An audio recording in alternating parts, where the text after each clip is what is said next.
I'm here to show you how something you can't see can be so much fun to look at. You're about to experience a new, available, and exciting technology that's going to make us rethink how we waterproof our lives. What I have here is a cinder block that we've coated half with a nanotechnology spray that can be applied to almost any material. It's called Ultra Everdry. And when you apply it to any material, it turns into a super hydrophobic shield. So this is a cinder block, uncoated, and you can see that it's porous. It absorbs water.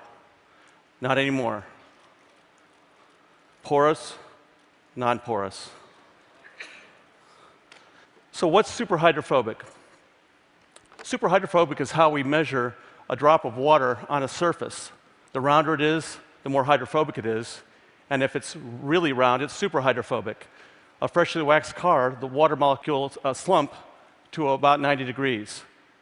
A windshield coating is going to give you about 110 degrees. But what you're seeing here is 160 to 175 degrees, and anything over 150 is super hydrophobic. So as part of the demonstration, what I have is a pair of gloves, and we've coated one of the gloves with the nanotechnology coating. And let's see if you can tell which one, and I'll give you a hint.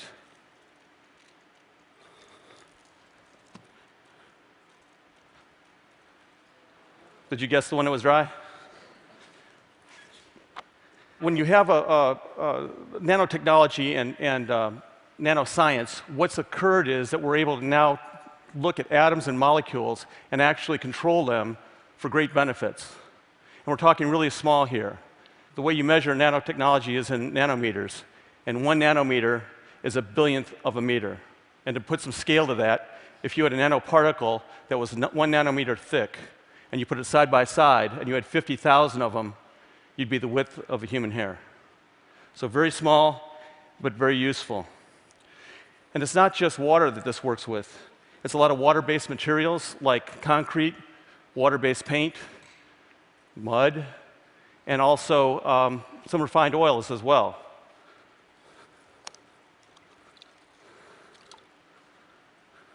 You can see the difference. Moving on to the next demonstration, we've taken a pane of glass and we've coated the outside of it, we've framed it with the nanotechnology coating. And we're going to pour this green tinted water inside the middle, and you're going to see it's going to spread out on glass like you normally think it would, except when it hits the coating, it stops. And I can't even coax it to leave. It's that afraid of the water. So what's going on here? What's happening? Well, the surface of the spray coating is actually filled with nanoparticles that form a very rough and craggly surface. You'd think it'd be smooth, but it's actually not. And it has billions of interstitial spaces. And those spaces, along with the nanoparticles, reach up and grab the air molecules and cover the surface with air. It's an umbrella of air all across it. And that layer of air is what the water hits, the mud hits, the concrete hits, and it glides right off. So if I put this inside this water here, you can see a silver reflective coating around it. And that silver reflective coating is the layer of air that's protecting the water from touching the paddle, and it's dry.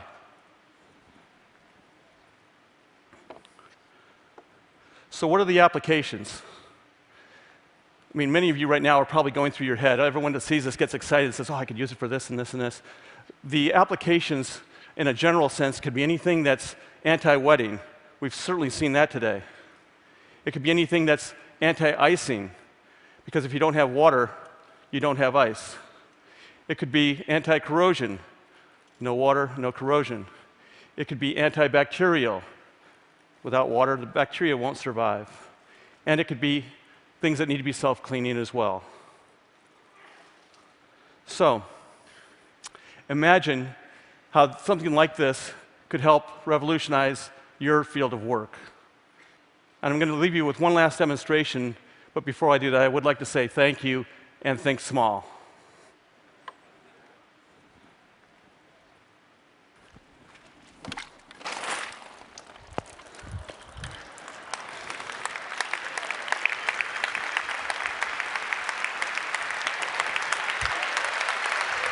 It's going to happen. Wait for it. Wait for it.